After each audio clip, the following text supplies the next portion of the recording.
So after the Buddha's passing, then of course various councils were being held, yeah, and then Buddhism spread to different countries.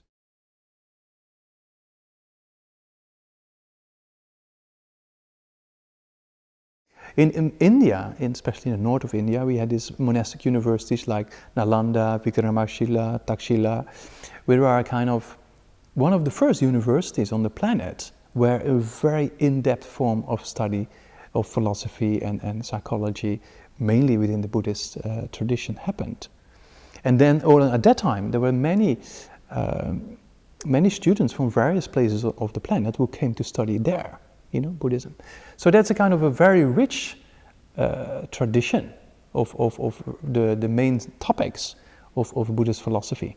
So we're talking about the Pramanavartika, or logic and epistemology, which is basically the language of describing its philosophy and psychology, right? As we have mathematics in science, we have epistemology in this tradition. And then on top of that, we have the perfection of Wisdom Sutras, which line out the path to liberation and enlightenment.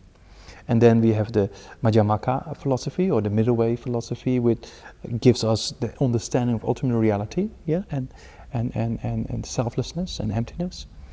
And then we have, for the monastics, especially the discipline, right, about morality in the Vinaya studies. And then the Abhidharma talks about various aspects of the mind and mental factors. So there are more or less the 5 main topics of the Nalanda tradition, of the sutra system. Yeah, and then on top of that, of course, there's also the Vajrayana what's being studied in Nalanda. And that carries a very rich kind of tradition of the complete teachings of the Buddha, as it was preserved in the early days in Sanskrit. The whole Nalanda tradition was originally in Sanskrit, was being translated into Tibetan, and that's why we say now Tibetan Buddhism, but actually it's an Nalanda tradition, right? So, what has been kept alive by the Tibetans for many generations, and we should be very thankful to that, because it's the complete teaching of the Buddha.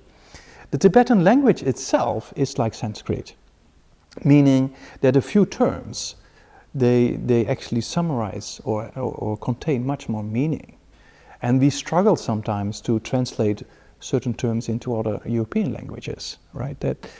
Because you can never completely cover a term, you always have to describe it, right? So that means that Tibetan is extremely rich. But if you want to get the benefits of knowing Tibetan in order to study Buddhism, you really have to invest quite some substantial amount of study in Tibetan, not only colloquial but also classical. Because every text itself has basically its own common vocabulary. For us, when we went into 14 years of study, then we finished what we call the subject about emptiness, the middle way. And then you go into the Vinaya, or the discipline, monastic discipline. And you can see it's completely different vocabulary. So it's a very rich language.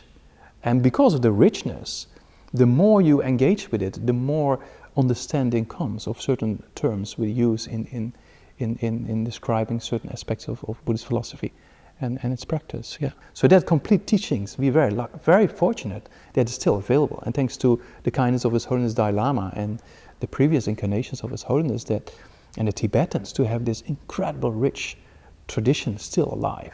And not only just alive, transmissions and initiation rites and it's completely preserved. Of course, we're losing things over time, but it's a very rich and I think very fortunate to have met a kind of such profound tradition. Yeah.